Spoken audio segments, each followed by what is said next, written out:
Subscribe कीजिए food with फ़िज़ा और bell icon को दबाइए। अस्सलाम वालेकुम, कैसे हैं आप सब? उम्मीद करती हूँ सब खैरियत से होंगे। आज मैंने बनाई है माश की दाल, जो बनाना बहुत ईजी है। चलाइए अब करते हैं अपनी रेसिपी स्टार्ट। सबसे पहले मैंने लिया है दाल 1 कप, इसको भिगो के रख दिया हुआ था और ये फूल के 2 कप हो गई है।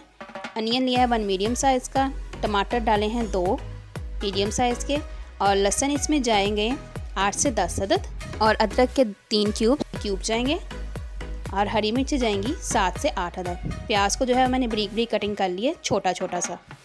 और इसके अंदर जाएगा घी, कप का 4 पार्ट घी। अब इसको हम करेंगे हल्का सा सौते, ज़्यादा नहीं करना। अब इसके अंदर मैं डालूँगी अदरक, लहसुन और हरी मिर्चें जो है मैंने चॉप कर ली थी, ये डालेंगे। इनको हल्का सा भून लेंगे। 1 से 2 मिनट मैं भूनूँगी। 1 से 2 मिनट हो गए भूनते हुए। अब इसके अंदर मैं डाल दूँगी टमाटो पेस्ट। अब इसको अच्छी तरह से भुनेंगे। स्पाइसेस में जो है मैं डालूँगी इसके अंदर 1/2 टेबल स्पून नमक, 1 टीस्पून जो है वो मैं डालूँगी लाल मिर्च, क्योंकि लाल मिर्च हमारी तेज़ है तो आप अपने टेस्ट के अकॉर्डिंग ही डालिएगा। और हल्दी जाएगी इसमें 1/4 टीस्पून का।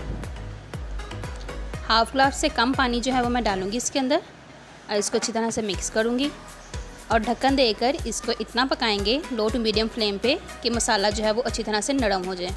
लो फ्लेम पे इसको पकाना है। बस जी, मसाला जो अच्छी तरह से हमारा नरम हो गया, मिक्स हो गया, देख सकते हैं आप।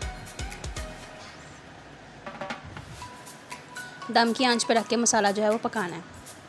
अब इसके अंदर मैं ऐड करूँगी